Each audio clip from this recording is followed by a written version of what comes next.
So I'm Ken McGoogan. I'm here in Orkney from Toronto, and I've been coming to Orkney for 20 years.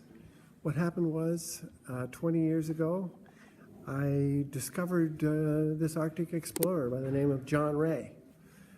I discovered him, others had discovered him before me, of course, but I realized that he'd been ripped off by history, by certain figures in history, had not received appropriate recognition, and it made me wild when I discovered that.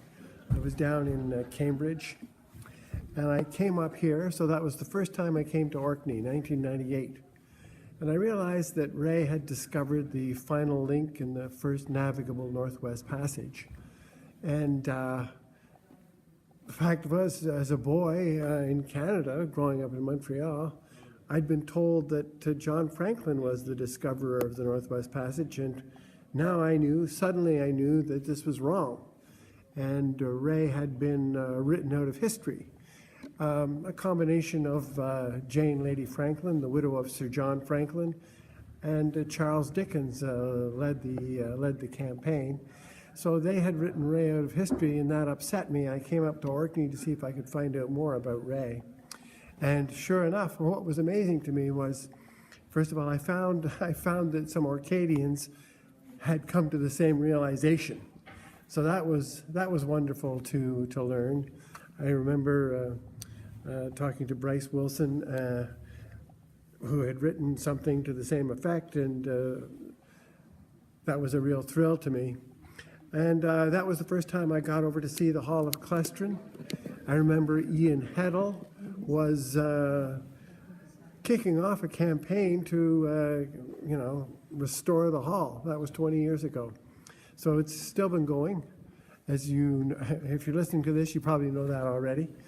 And after that first visit, I began writing a book about John Rae called Fatal Passage. So that was 1998 when I started. And 1999, I developed a secondary obsession, and that was to go to where John Rae had gone, up in the Arctic, and find the cairn that he had built up there. I knew he'd built a cairn because of my research. I built a cairn overlooking Rae Strait, which is the final link. And I managed to find a couple of guys that were interested in doing this with me. And we went up there and found the cairn and put a plaque there at a place called Point de la Guiche overlooking Rae Strait. And I wrote about that in the epilogue to Fatal Passage, which was then published in 2001. And that book was wonderfully successful. It won about five or six awards, and it inspired a docudrama that also won some awards called Passage. So that was tremendous. And ever since then, the book has incredible legs. It's like John Rae himself. The book keeps going.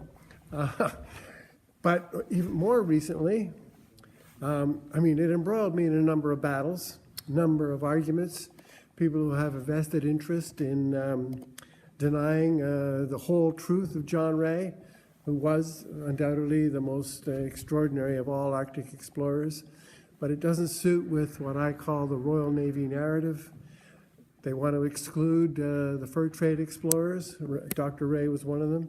And the indigenous contribution, that seemed to them irrelevant. So I wrote another book recently called Dead Reckoning. It's actually the fifth book I've written about the Arctic. And in that book, I take this, it's 20 years on. I embrace the whole story going all the way back and to Frobisher and forward, the untold story of the Northwest Passage. And of course, it features Rae in a prominent position because of his great accomplishment. So I set it all in context, encompassing the indigenous contribution, the fur traders' contributions, and of course I don't say that the Royal Navy had no contribution at all. They had a major contribution, but they're not the whole story. And that is what I what I relate yet once more in my book, Dead Reckoning.